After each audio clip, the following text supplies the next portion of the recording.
काही लोक विचारतात, फादर सैतान आहे का? सैतान कुठं आहे? सैतान कुठं राहतो? तुम्ही सैतानाला पाहिलं आहे का? माझा सैतानावरती विश्वास नाही, तुम्ही विश्वास ठेवता काय? वगैरे वगैरे. मी त्यांना विचारतो, तुम्ही वारा पाहिला आहे का? वारा कुठं राहतो? वारा कसा दिसतो? वारा पाहिलं नाही ना, परंतु प्रचंड प्रमाणामध्ये वादळं, चक्रीवादळ याद्वारे तो प्रचंड प्रमाणामध्ये उत्पात घडवून आणतो, उद्ध्वस्तता घडवून आणत असतो.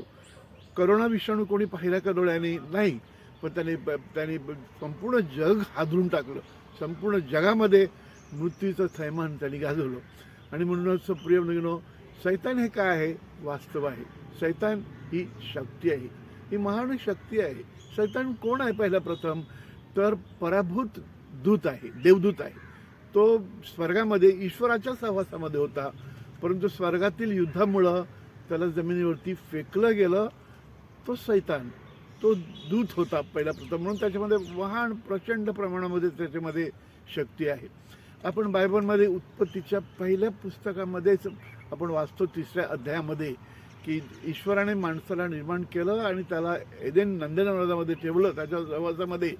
परंतु सैतानाने सापाच्या रूपाने येऊन एवेला भुरळ घातली, महत पाडलं आणि पहिल्या माणसाचं आनंद त्याने उद्ध्वस्त केलं, आनंद उद्ध्वस्त केला. पहिल्या माणसाचं आरोग्य उद्ध्वस्त केलं, पहिल्या माणसाचं सौख्य उद्ध्वस्त केलं आणि ह्या जगामध्ये पाप आणलं, दुःख आणलं, वेदना आणल्या. हा सैतान प्रिय. येशू ख्रिस्त जेव्हा कफरनहूम येथील सिनागॉगमध्ये मंदिरामध्ये जातो आणि तो तिथं प्रबोधन करत असतो, त्यावेळेला एक भूतग्रस्त माणूस तिथं येतो आणि तो ओरडतो, येशू तू आमच्यामध्ये का पडतोस? आणि येशू त्याला सांगतो, गप्प बस आणि निघून जा. आणि तो गप्प बसतो आणि तो निघून जातो.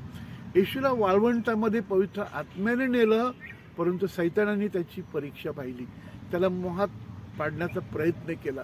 एकदा नाही, दोनदा नाही, तर 3दा. आणि येशू त्याला स्पष्ट शब्दात सांगतो की सैताना निघून जा, चालता हो इथून आणि एकच देवाला भस.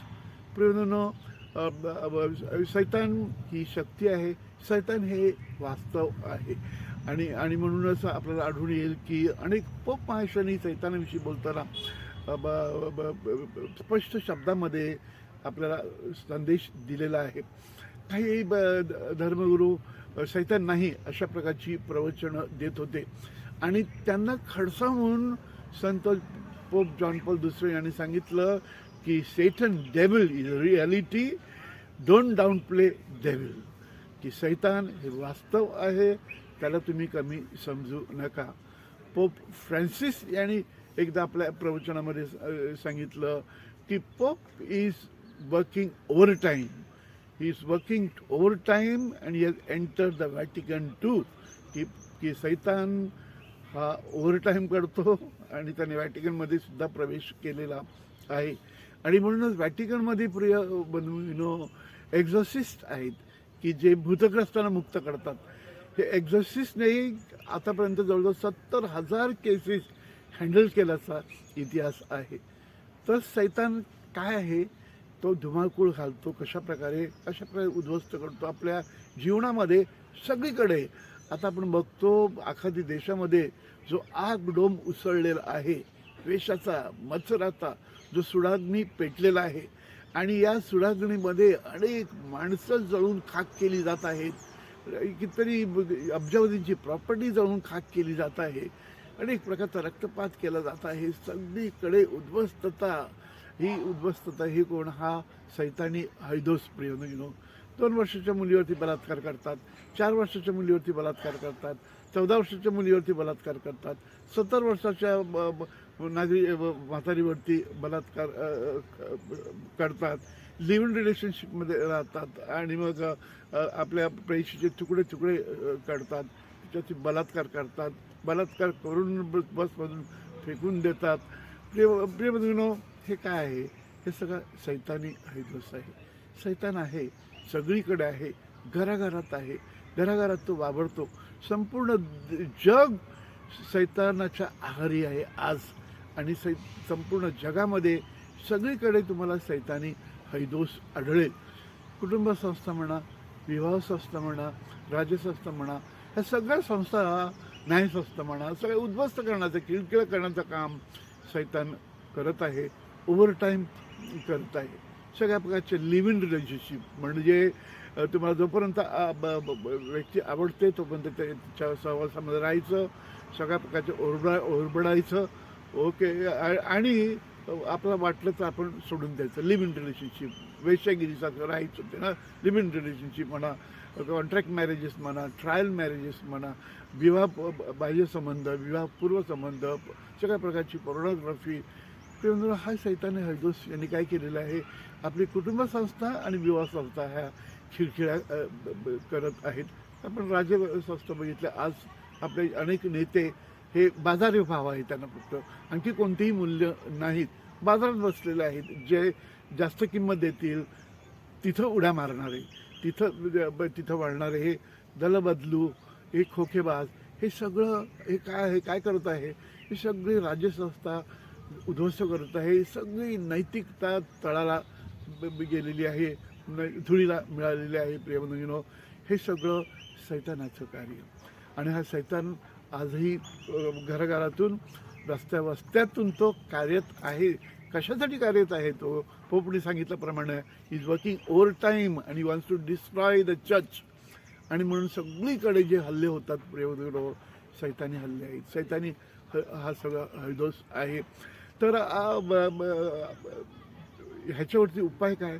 तर येशू ख्रिस्ताने सैतानाला सांगितलं की यू कॅनॉट फ्रॉम हिअर, तू इथून चालता हो आणि पुन्हा इथं प्रवेश करू नकोस. म्हणून सैतानी ही शक्ती आहे, पण येशू ख्रिस्त ही त्याच्यावरती सगळ्यात महान अशी शक्ती आहे.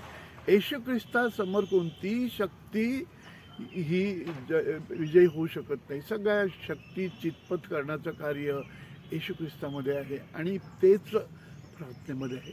प्रार्थनेमध्ये आपण जे सतत आहेत त्यांना येशू ख्रिस्त ही शक्ती देतो, हे सामर्थ्य देतो सैतानाचा पाडा करण्यासाठी. एक माणूस येतो, प्रियबंधूंनो, धिप्पाड, उंच धिप्पाड माणूस माझ्याकडे येतो आणि संत फादर माझ्यावरती प्रार्थना केला आणि मी त्याच्यावरती प्रार्थना करत असताना धाटकन तो आपटतो. एक वटवृक्ष कोसळल्याप्रमाणे मी पण क्षणभर घाबरलो. तर तो पडलेला असताना मी अशी हात असं विस्तारून मी प्रार्थना करत असताना आणि त्याच्यावरती पाणी शिंपडत असताना तो सांगतो, मी जातो, मला तू मारू नकोस. मी त्याला स्पर्शसुद्धा केलेला नसतो, पण पाणी शिंपडतो आणि तो सांगतो, मला मारू नको, मी जातो.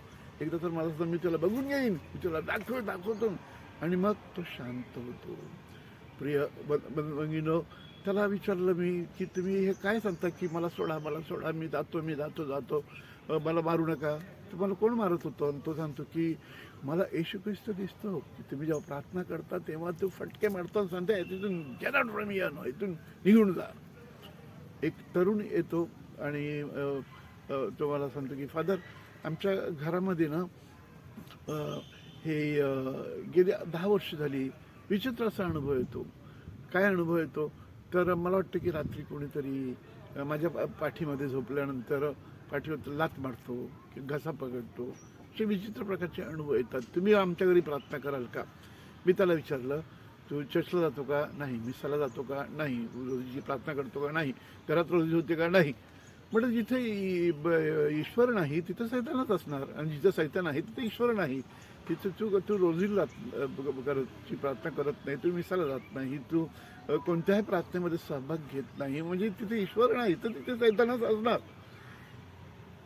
मग मी जातो त्याच्या घरी आणि मग प्रार्थना करतो आणि शुद्धीस्थानाची प्रार्थना करतो, आपली डिलिव्हरन्सची मी प्रार्थना करतो. आणि मग तो तरुण मला सांगतो की फादर, 10 वर्षानंतर पहिल्या वेळेला मला शांतपणे झोप लागली आणि त्या दिवसानंतर तिथं तो प्रकार होण्याचं ते बंद झालं. प्रेमबंधूंनो, एक उच्च विद्या विभूषित माणूस, माझा मित्र, मला सांगतो की फादर सॉलोमन, तुम्ही भूत काढतात असं मी ऐकलं. म्हटलं तसं काही नाही, मी काहीच करत नाही. ईश्वर जे काय करायचं असेल ते ईश्वर करतो, येशू ख्रिस्त करतो. नाही, मला माझा सैतानावरती विश्वास नाही, ते भूतावरती विश्वास नाही. ते कुठे भूतात? मला बघायचं तुम्ही, मी तुमच्यावर येतो एक दिवस. एक दिवस मी त्यांना घेऊन गेलो, एका घरी गेलो. एक तरुणी होती, त्या तरुणीला तिच्या आईवडिलांनी आणलं आणि माझ्यासमोर उभं केलं. मला सांगितलं प्रार्थना करा. मी प्रार्थना करत असताना ती एकदम ओरडली आणि आपला हात एक हात गळ्यावरती ना दुसरा हात असा बिळ ओढून सांगते, "आम्हाला सोडा, मला सोडा, मला सोडा, मला सोडा, मला सोडा, मला सोडा, मला सोडा, सोडा, मला सोडा, सोडा, सोडा, सोडा." आणि ती अशी व्हायब्रेट होऊ व्हायब्रेट होऊ लागली. हे बघितलं आणि तो जो माणूस माझ्यावर आला होता तो त्याने मान खाली घेतली. माझं फादर मी परत येणार नाही. प्रिय ती ते करत असताना मी तिच्यावरती प्रार्थना करतच होतो आणि पाणी शिंपडत होतो आणि ती शांत झाली. शांत झाल्यानंतर मी तिला विचारलं की तू काय की मला सोडा, मला सोडा, मला सोडा आणि हात असं करते. तर ती मला सांगते की फादर कुणीतरी माझी मान घसा पकडतो आणि आणि दुसऱ्या हाताने माझा हात पिळून टाकतो असा मला अनुभव येतो. तुम्ही जशी प्रार्थना करता ना तसे दोन्ही हात सुटतात आणि मी शांत होते. प्रिय बंधूंनो, आणखी एक तरुण माझ्याकडे आणला जातो आणि त्याचे पालक सांगतात की फादर रात्री अपरात ते ओरडतो, किंचाळतो की मला सोडा, मला सोडा, मला सोडा आणि घामाघूम होतो आणि व्हायब्रेट होतो. मी त्याच्या वडील सांगतो की मी त्याला व्यंग्यात घेऊन झोपलेलो तरी पण तो असा एकदम थरथर करतो आणि ओरडतो. मी त्याच्यावरती 15 दिवस प्रार्थना केली आणि तो शांत झाला. ते घर शांत झालं. घरामध्ये घर जाऊन मी पाण्याने पवित्र केलं, तर शुद्धीकरण केलं. प्रेमानं हे अनुभव आपल्याला काय सांगतात की शैतान ही प्रचंड शक्ती आहे, पण त्याच्या सगळ्यात प्रचंड शक्ती ही ईश्वर आहे, प्रभू ख्रिस्त आहे.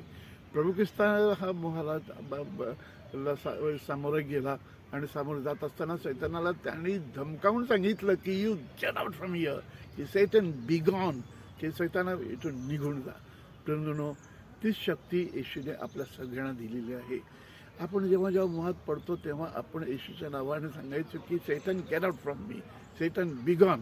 हे सैताना येशूच्या नावाने मी तुला सांगतो की इथून निघून जा, तू चाल, इथून गेट आउट फ्रॉम मी आणि परत तिथे प्रवेश करू नको. प्रिय बंधूंनो, ईश्वर आपल्याला हे वरदान देतो. अनेकाला त्यांनी हे दुष्टशक्ती वरती जे ग्रस्त अशा व्यक्तींवरती प्रार्थना करून त्यांना मुक्त करण्याची शक्ती आपल्या सगळ्यांना दिलेली आहे. उपवास काळ आहे की जे येशू ख्रिस्ताने 40 दिवस आणि 40 रात्र उपवास केला आणि त्याला ही प्रचंड प्रमाणामध्ये शक्ती प्राप्त झाली. त्यांनी मोहावर विजय मिळवला. आपण सगळ्या दुष्ट शक्तीवरती या उपवास काळामध्ये आपण विजय मिळवावा म्हणून आपल्याला मनापासून सदिच्छा. God bless you one and all.